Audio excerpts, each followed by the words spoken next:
திருமதி வினோஜினி ஈஸ்வரதாசன் அவர்கள் முள்ளி விடுதலை செம்புள்ளி. முள்ளி விடுதலை செம்புள்ளி. மே 18 எம் தேசம் சிவந்த நாள்.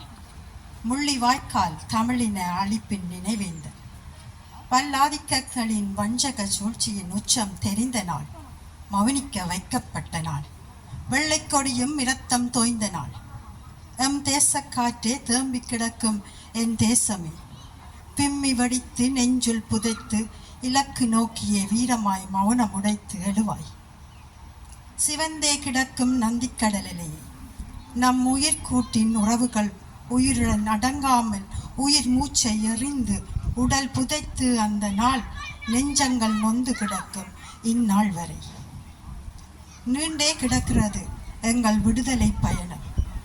உணர்வுடனும் உறுதியுடனும் இன்றைய நாளின் எண்ணங்கள் எல்லாம் நாம் ஒன்றாக்கி மே 18 எங்கெல்லாம் நாம் ஒன்றாகி நினைவேந்துகிறோமோ அங்கெல்லாம் நம் உறவுகளின் ஆன்மாக்கள் ஏங்கிய அக்கொடுங்கணக்குகளை நெஞ்சின் ஆழத்தில் நினைவேந்துவோம். முள்ளிவாய்க்கால் விடுதலை செம்புள்ளி.